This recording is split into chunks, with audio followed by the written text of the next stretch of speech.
جی السلام علیکم. میرا نام محمد نواز ہے جی، اور الحمدللہ میں مسلم فیملی میں پیدا ہوا، اور دعا ہے کہ اللہ تعالیٰ خاتمہ بھی بالایمان کرے.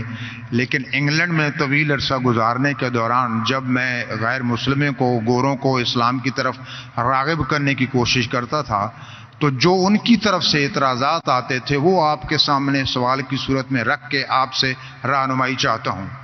پہلا اعتراض یہ آتا تھا کہ اسلام کے مطابق حضرت عیسیٰ علیہ السلام زندہ آسمانوں پر اٹھا لیے گئے اور 2000 سال سے زیادہ ہو چکے وہ اللہ کے پاس ہیں، اور نہ جانے مزید کتنے ہزاروں سال لگیں گے اور واپس آئیں گے. تو عملی طور پہ یہ کیسے ممکن ہے کہ یہ فانی جسم جو ہے اس کی ضروریات آسمان پہ پوری بھی ہو رہی ہیں اور وہ زندہ ہیں اور پھر واپس آئیں گے؟ دوسرا جو ایک سوال بھائی صاحب، وقت ہو گیا. ایک سوال، دوسرا اعتراض، ایک سوال کافی ہے. جی اس کا جواب دوں گا میں، وہ بھی ٹائم لگے گا. آپ اگر 3-4 سوال پوچھیں گے تو باقی لوگ سے ناانصافی ہوئیں گے. بھائی صاحب نے سوال کیا ہے کہ الحمدللہ مسلم خاندان سے اور ایمان پہ ان کا انشاءاللہ انتقال ہو.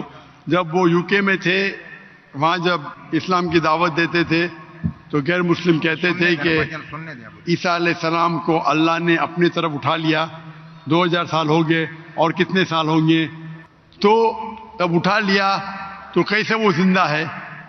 یہ کیسے ممکن ہے؟ یہ قرآن کی آیت ہے، سورہ نساء کی، سورہ نمبر 4 آیت نمبر 158. اس میں اللہ تعالیٰ فرماتے کہ اللہ نے عیسیٰ علیہ السلام کو اپنے طرف اٹھا لیا. تو ہم یہ مانتے ہیں کہ اللہ نے عیسیٰ علیہ السلام کو اٹھایا. یہ ایک معجزہ. کیوں اٹھایا؟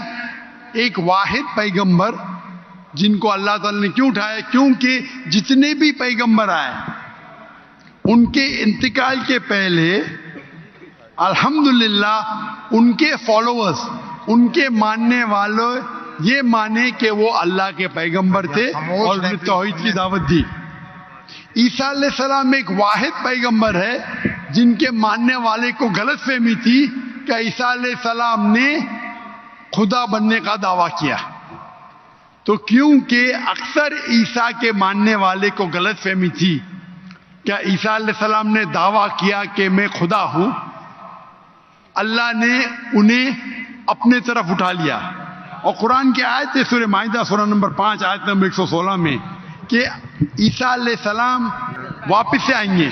اور عیسیٰ علیہ السلام فرماتے اللہ تعالیٰ سے کہ تم شہادت دو، تم جانتے ہیں کہ میں نے کبھی بھی نہیں کہا میری عبادت کرو، میں نے کہا اعبدوا اللہ، اللہ کی عبادت کرو، ربی و ربکم، جو میرا رب آپ کا رب ہے.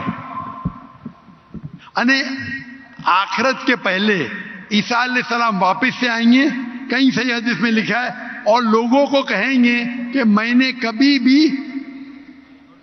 خدا بننے کا دعویٰ نہیں کیا. آپ کا سوال ہے کہ اللہ تعالیٰ کیسے عیسیٰ علیہ السلام کو زندہ رکھ سکتا؟ یہ معجزہ ہے. کیسا رکھ سکتا ہے؟ کن فیکن، ہو اور ہو جاتا ہے. جو چیز سائنس اور ہماری لاجک نہیں سمجھ سکتی اسے کہتے ہیں میریکل. قرآن میں لکھا ہے کہ عیسیٰ علیہ السلام نے مردوں میں جان ڈالی باذن اللہ، اٹھا اللہ کے نام سے. کیسا جان ڈالی؟ اللہ نے ڈالی. آپ اور ہم نہیں کر سکتے، کوئی بھی پیغمبر نہیں کر سکتا ہے. باذن اللہ، اللہ کے نام سے اٹھو اور جان آ گئی. جان ڈالنا اور ڈیفیکلٹ ہے کا زندہ رکھنا ڈیفیکلٹ ہے. جان ڈالنا اور ڈیفیکلٹ ہے. قرآن کی آیت ہے کہ اللہ نے عیسیٰ علیہ السلام کے ذریعے مردوں میں جان ڈالی، لیکن باذن اللہ یعنی اللہ کے نام سے. عیسیٰ علیہ السلام نے جان ڈالی، اللہ کے ذریعے سے ڈالی. عیسیٰ علیہ السلام نے مردوں میں جان ڈالی اللہ کی مدد سے. اپنے آپ سے کوئی بھی انسان مردوں میں جان ڈال ہی نہیں سکتا. اس کا مطلب یہ معجزہ تھا. تو اسی طریقے سے عیسیٰ علیہ السلام جب 2000 سال بعد یا 3000 سال واپس آئیں گے، ان کو زندہ کس نے رکھا؟ اللہ نے رکھا. اللہ کے لیے کن فیکن. تو یہ معجزہ ہے. Hope the answers the question.